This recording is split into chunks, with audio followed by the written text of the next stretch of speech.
so emotional at the show in Paris because I planned on coming out in America, and I think we talked about a documentary, and I think that I said something along the lines, I'm very proud of my past. I want to celebrate my past. So picture this, one of the biggest fashion events in the world, Paris Fashion Week, the kind of place where A-listers glide in effortlessly and make history with a single outfit. And then Meghan Markle shows up, uninvited. Yeah, you heard that right. She wasn't even on the guest list. But instead of quietly slipping in, she strutted like she owned the runway. Oh, and the internet? Honey, the internet never forgets. What was supposed to be her grand I'm back moment turned into an international spectacle, a masterclass in how not to stage a comeback. Paris was supposed to crown her the new queen of fashion. Instead, it gave us one of the most unforgettable social media meltdowns of the year. And get this, she asked to come. Yep, this wasn't some surprise invite or last-minute inclusion. Meghan literally pitched herself for this. But oh, sweet summer child, and that's only the beginning. You noticed the change in Meghan Markle's expression after being ignored at Paris Fashion Week? No one expected that a single subconscious move would make her... Because where do we even begin? Copycat walks, viral memes, and a friendship that went up in flames faster than a Balenciaga candle. This story? It's not just about fashion. It's about ambition, ego, and public implosion. You mad? Victoria Beckham slams Meghan Markle for making fun of her broken foot she endured on Valentine's Day. Now, let's set the stage. Paris Fashion Week isn't just an event, it's the event. The holy ground of high style. Every major designer, Vogue editor, celebrity stylist, and billionaire patron is there. The flashing cameras, the whispered judgments, the stakes, all sky high. One perfectly executed appearance can rewrite your entire image overnight. That's how powerful this stage is. Meghan Markle's surprise return to Fashion Week just sparked a new wave of backlash. On October 4th. And for Meghan, oh, this wasn't about just attending a show. This was her declaration of independence. She wasn't trying to be seen as a duchess anymore. She wanted to be the moment. Her mission to make the world say, she's not clinging to royalty. She's a global icon. Paris was her canvas, the city of lights, the paparazzi swarming, every lens ready to capture her glorious rebirth. The fantasy practically wrote itself. Meghan Markle dazzling the front row shoulder to shoulder with true fashion royalty. But spoiler alert, the fantasy collapsed faster than a house of couture cards. Princess Anne made a chilling prediction about Meghan.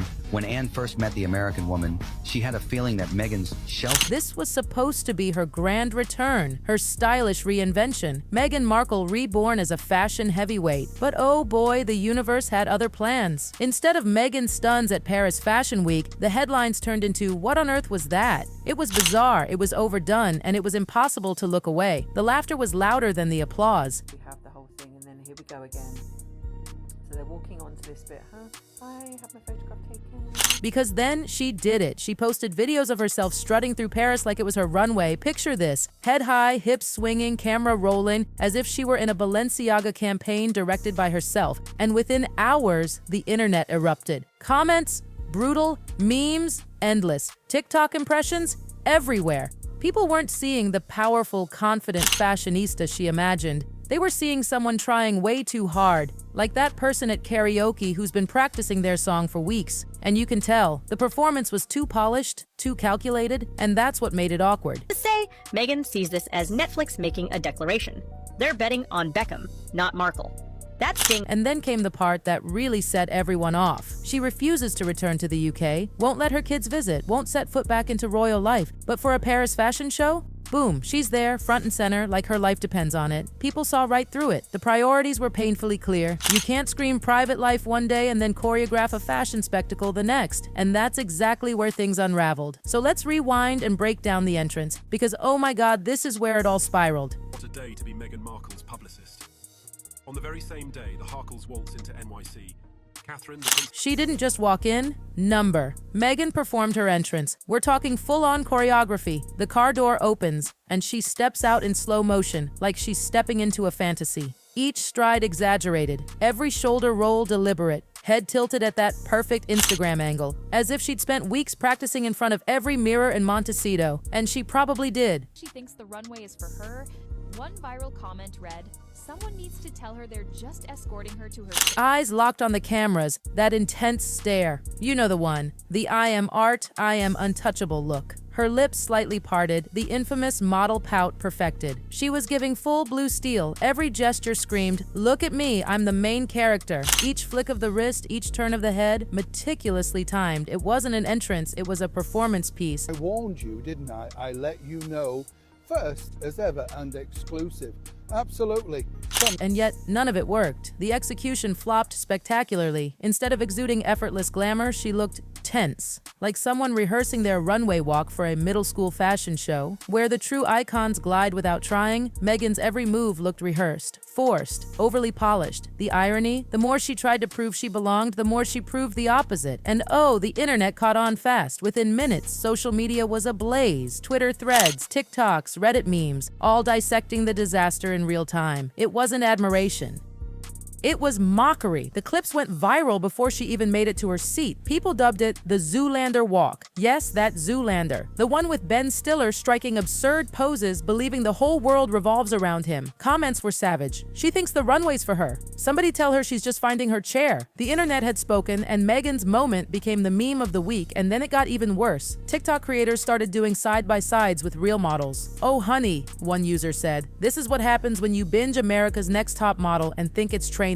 People weren't just laughing, they were analyzing. Frame by frame, pinpointing every awkward flick, every stiff pose. It wasn't mean, it was surgical. See, real fashion icons, your Anna Wintours, your Victoria Beckhams, they don't perform, they exist. They don't try to look cool, they are cool. They walk in like it's no big deal because, well, it isn't. That's what belonging looks like, effortless confidence. But Meghan's version, the opposite. Her entrance was loud where it needed silence, needy where it needed ease. It screamed, "Look at me, I matter," when everyone else was just vibing, casually fabulous. Every movement screamed rehearsed, like she'd studied tutorials on how to walk like a model and took meticulous notes. And that's the thing. Nothing about her performance felt real. Not 1 second. It was like watching someone act out confidence instead of owning it. You know that fine line between cool and cringe? Yeah, she crossed it. In heels. The whole bit was a pantomime. Her version of what she thought a fashion icon should look like. But true fashion? The real kind? It's all about making it look like you're not trying at all. She tried so hard to look effortless that effort became the headline.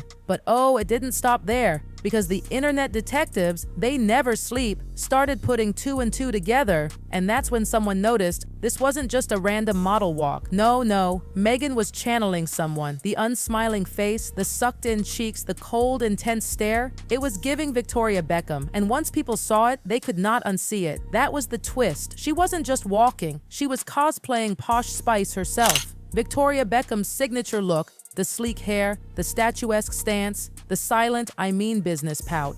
That's her brand. It's her armor, built over decades. From bubbly Spice Girl to respected designer, that expression means something. It's not just a pose, it's power. Victoria earned that severity. It's part of her evolution, her rebranding, her credibility. Her stoicism says, "I'm not playing celebrity dress-up, I run a fashion house." But Meghan's imitation, it was like a parody. A knockoff without the authenticity behind it. As if she thought, Paris Fashion Week is where I become Victoria Beckham. But darling, that's not how it works. You can't just wear the armor without fighting the battles first. It was hollow, the look without the legacy. Experts even weighed in. Fashion commentators calling it borrowed identity syndrome. Because you can't copy someone's entire persona like it's a designer handbag. It doesn't fit unless it's yours. And here's where timing kicked her in the couture. The world was already obsessed with the Beckhams. Their Netflix documentary had just dropped and it was massive. Like global domination, massive. Everyone was talking about it. Clips, memes, interviews. The Beckhams were everywhere, basking in praise for their authenticity, hard work, and chemistry. People adored them again. A regular person could have filmed that same car ride and nobody would care. But when you're Meghan Markle, it becomes global news in 10 minutes. That's the difference between being famous and being infamous. One careless post away, and it's not just the content, it's the pattern, the perception. Every mistake stacks on top of the last until people stop giving you the benefit of the doubt. The tragedy of it all? No one thinks she meant harm. Most people agree it was just tone deaf, not malicious. But that doesn't make it better. It just shows how out of touch the decision-making has become. Because when your reputation's fragile, you can't afford these blunders. Every misstep echoes louder, and this time it echoed straight across the channel. Because just as Meghan's Paris moment was imploding, the Beckhams were preparing to deliver the ultimate clapback. Without saying a single word, Victoria had her own show coming up during Paris Fashion Week, and when she and the family arrived, they didn't need drama. They didn't need theatrics, they just were. David walked in with Brooklyn Crew Cruz, and Harper. The whole clan looked flawless. Dark tones, sharp cuts, perfectly coordinated, but not matchy-matchy. Understated, elegant, iconic. They didn't need to pose. They didn't need to perform.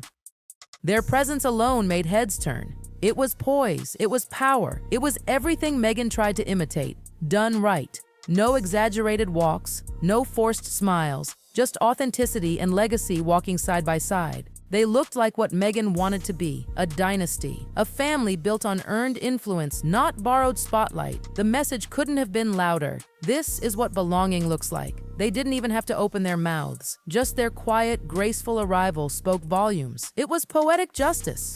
While Meghan was out there performing like the lead in her own documentary, the Beckhams were showing how effortless real credibility looks. Their quiet confidence outshone her loud desperation. And that's when people started revisiting their history. Because this wasn't just fashion shade. There's real drama between these two families. The Beckhams and the Sussexes weren't always frenemies. Once upon a time, they were tight. The Beckhams were guests at Meghan and Harry's royal wedding. Remember that? Cameras caught them looking radiant, proud, and genuinely happy for the couple. It was supposed to be this perfect blend of celebrity and royalty, a shared understanding between two power couples who knew what it's like to live under constant scrutiny. Victoria even helped Meghan adjust to London life, giving her tips on stylists, salons, the best fashion contacts. She was that friend, the insider who welcomed her in.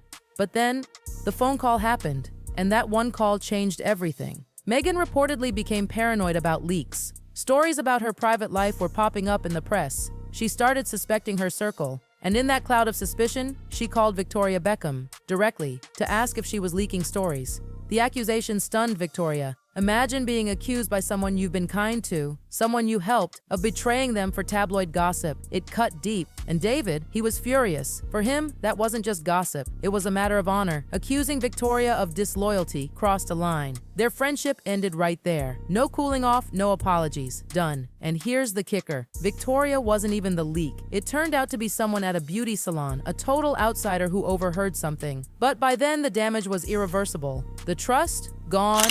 The friendship?